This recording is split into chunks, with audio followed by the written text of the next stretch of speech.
Oh, he's getting it now.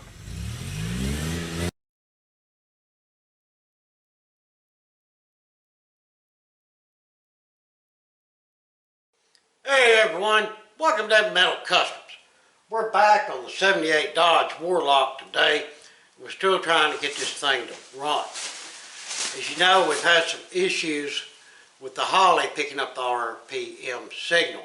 Not sure if I went over this yes or not, so let me recap. The problem is, this being a Dodge, the negative side of the coil is only 6 volts because of the resistor in it. And it's really not, I haven't found a way around it. Tried some video that said you could do this, that, and other thing. Yeah, it almost burnt the wiring harness out of the truck. So that's not a good idea. So what my problem solver is to this is an HEI distributor. That way we're 100% 12 volts, easy hookup, gets rid of a bunch of this crap, and really will outperform the stock style electronic distributor that's in here. Let me show you what we got here. I just got this in, and this wasn't a bad deal at all. I mean, it even came with a whole set of wires. I mean, they're nice, 8 millimeters, and the pigtail for the distributor. And get over the box. Hopefully in this box is a distributor. Dodge V8 310 360 HEI distributor. If I can get the box open. And then inside this box is another box. Oh, we got instructions, yeah, like we need them.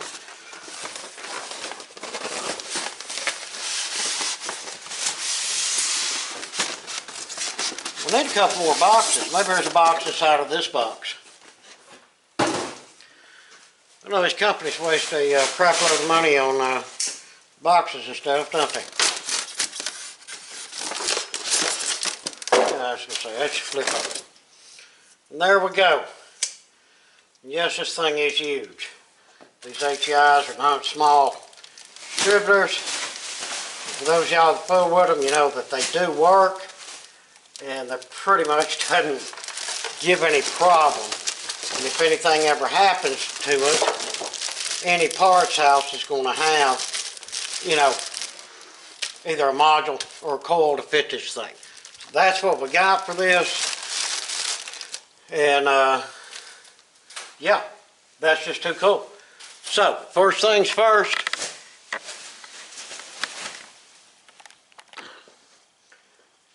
I've got to go in here and take this MSD6 box and all this crap out of here. And then we got to pull, get this distributor out. I'm going to go ahead and mark my wires so I don't lose my firing order.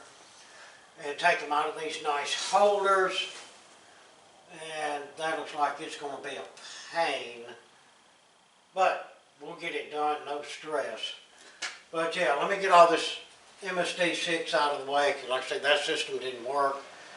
And then we'll tackle the distributor, the wires, and getting them holders and stuff out of the way, and then get them replaced properly.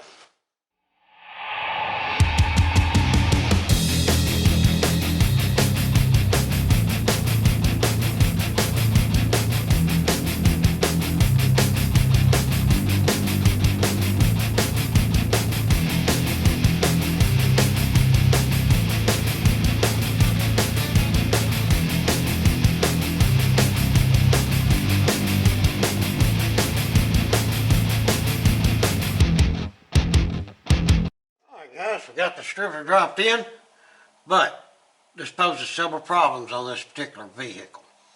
For one, the cap, zoom back out here, cap goes on the distributor like this, which puts this electrical right on top of the kickdown. So that's unacceptable. We have to twist the bottom of that distributor around to where our electrical will not be into that kick down. So, that sounds easy, right? Well, no, guess what? There is a big oil sending unit in the way, and the advance is hitting it. So I'm taking oil sending unit out. Try to find me like a 45 that I can screw into the motor. Screw that in so we can have enough room to move our distributor back and forth to advance and retard the timing and get this cap on there where the wires not hitting the kick down. Yes, very, very tight fitment on this one. Here's what we come up with, guys. We couldn't find a 90 or a 45 for the oil sending unit, so we're just going to relocate it. So, we got one of these kits that would use for an aftermarket gauge. Now we have this goes down in the block and sits like so, and the line will come out, and it came with this other fitting here, and the line will go in. And we have a bracket that we'll get to here in a little bit for the sending unit itself. That's going to sit up here on the manifold, and probably use that boss back there on the rear to hold our bracket in place. But first off, we're going to get our fitting in and get this set up and get our line cut, and this will be a perfect way to relocate the sending unit. So on any of the projects y'all are doing, if you need to relocate your oil sending unit, just buy one of these little line kits. They're like 10 bucks or something like that, and hey, it works out perfect and it gets the job done without a whole lot of time and money spent. In case you just got all that done, as y'all can see, everything fit down in there just fine. Cord went down in there, comes right around to the actual sending unit, which we got that really cool little bracket that we made. Now that works great. Now we should get the distributor dropped in, and I think it will be away from our line. But we'll go ahead and drop it in and check it, but I think that's cool. Distributor dropped in, plenty of room for the electrical, and plenty of room that we can advance and retard the timing. It did come with this pigtail that Casey's got in his hand right now. And we're going to get it hooked up and then throw some wires on this thing, and then we'll see if it'll start. Alright, everything seems to be hooked up, so let's give her a whirl, Casey. Just going to turn the key on first. You can make sure there ain't no fuel leaks anywhere. Besides, I need to reprogram. Alright, ignition. Should be on.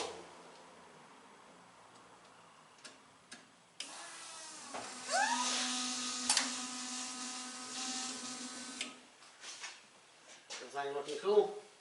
Not used to cars sounding like robots. Yeah. Oh, it's a dead wire. Okay.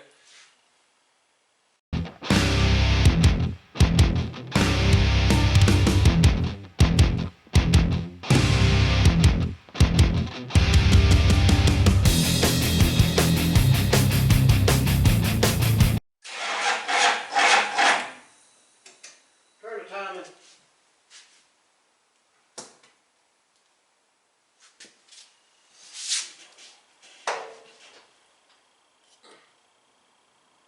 Back towards the distributor. Which way do you turn it? This way? Back towards the vacuum coming back towards the intake. Okay.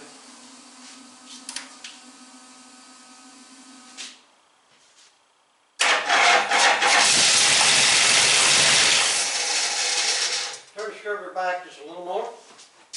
Well, alright, I've run back through everything, and everything seems to be as it should. So I'm ready to fire it up and let this thing run for a few minutes. But don't be alarmed if you see some smoke coming up, because the moisture out here is just terrible this morning. It's like, what, 9:30 this morning, it's already 70-something degrees. They're calling for snow tomorrow. It's really weird weather. But you can see on these off-snow phones how wet they are. So we're definitely going to get some steam off this thing as soon as we fire it up. But let's see if she runs, guys.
It runs, but a little spit pop. I'm thinking maybe I got a plug wire on. Let me recheck my firing order right quick. Well, the firing order is correct, and I don't see no issues anywhere. Everything's plugged up right.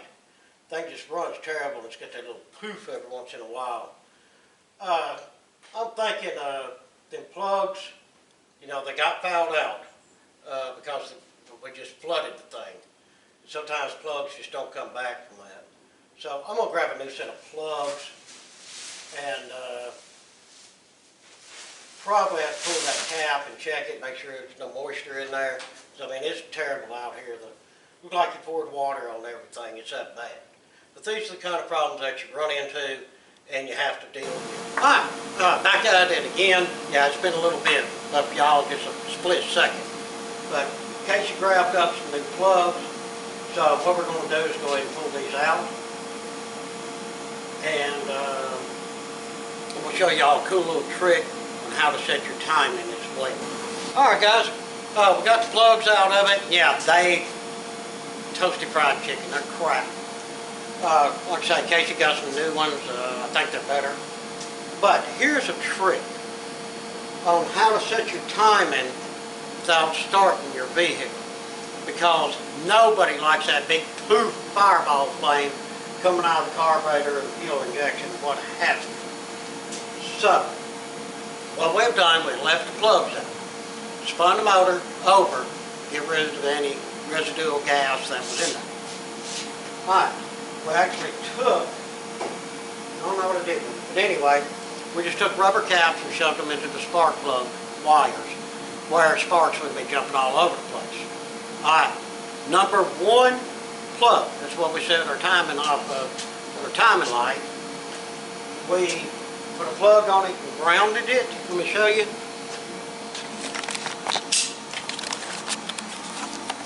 That is one of them test spark plugs. The rest of them are just hanging.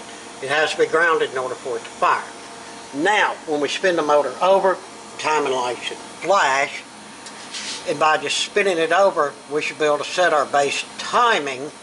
Then we'll hook up a vacuum line. This will ensure that we're in time and we won't have to be fiddling and get all of that boom, blow by and fireball and all that crap.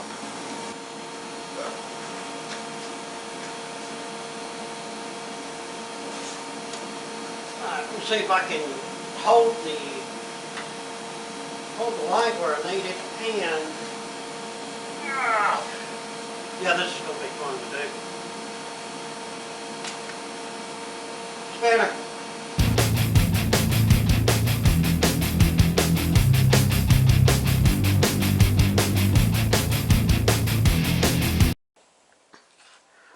Alright guys, we got the timing set. 5 degrees before top dead center. That's what the book calls for.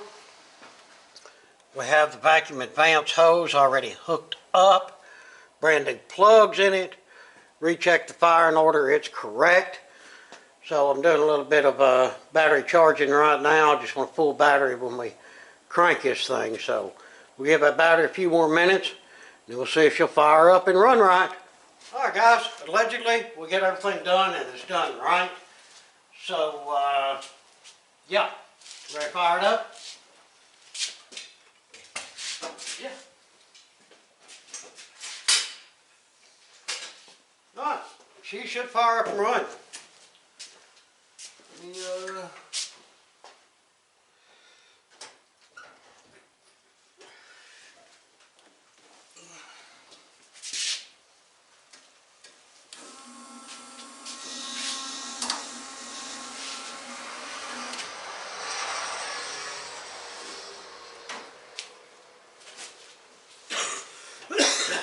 contact. Countach.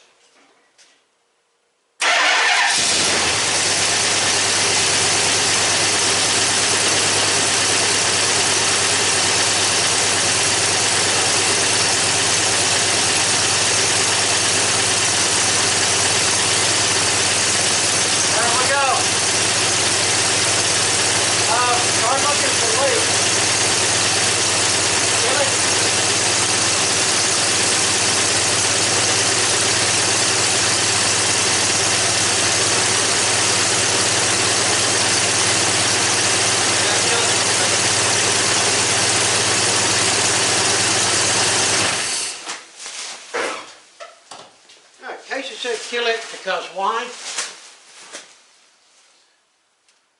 I know we didn't touch it, but I think we got a manifold leak over here. Oh, you hear it ticky, ticky, ticky. Eat, truck, eat.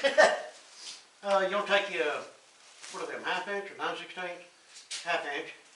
Just run through and tighten them all up. We did not put them manifold gaskets on there.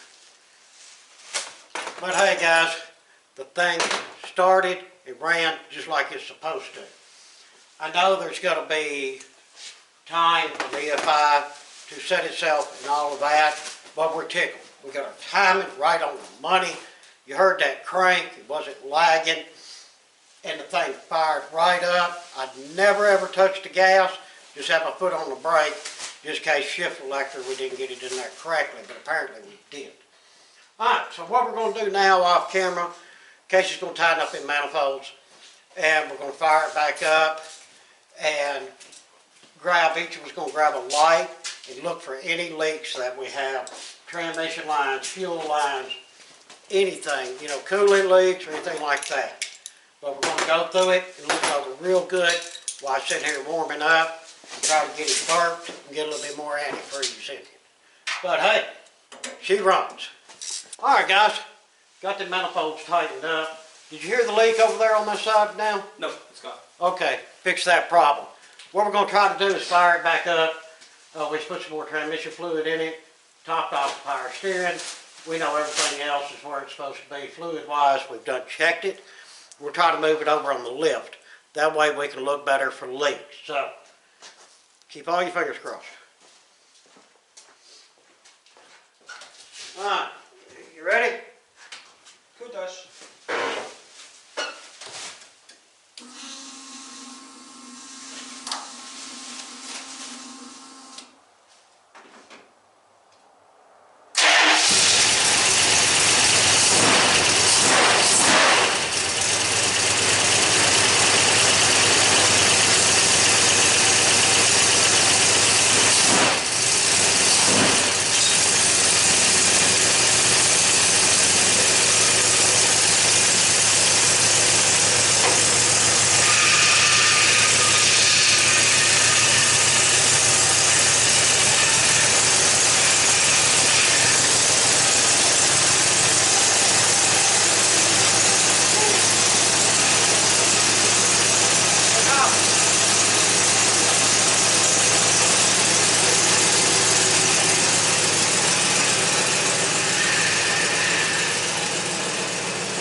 And there we have it. Casey's got this all sewed up. See, got the spark plug wires back in the nice holders. All the electrical's been taken care of. Everything taped up, covered, put in its proper place. Everything's looking just so nice. The factory breather really covers everything up. That's a rare one, guys. You won't see many dual snorkels around anymore. And that's not a made one. It is an original. And it even has the inlet for that hose to go to the breather on this side. As you see, you got them wires done up. Electrical. So under hood, we are pretty much finished. The only thing we're lacking is we got to get another alternator. That one's dead. And once we get the alternator put on, then we can run this thing for a period of time and do a little road test and let that Holley set itself and have everything ready to rock and roll. All right, everyone, that's going to wrap this video up. We got the Holley installed, and even though we run into a lot of little issues and problems, we got that taken care of, and it seems to be working out fantastic. Like I say, once we get the alternator on, we'll be able to run it more in road testing. But that's going to be a wrap on this one. Hope y'all enjoyed the video and learned a little something about the Holley and putting on one of these old Dodges with the 6-volt setup and what have you. So hopefully it was a good learning video, and I know I learned something, and hopefully y'all did as well. Well, guys, we appreciate you watching very much. If you would, throw us down some comments. If you're able, hit us up on that super thanks, and please like, share, and subscribe. Again, appreciate it much. Keep an eye out for the next video on this, where we'll be showing you everything else we're doing on the bore lock, and hopefully we'll get this thing finished soon, and it'll be an everyday drive. Appreciate it. Till the next one, y'all have a fantastic day.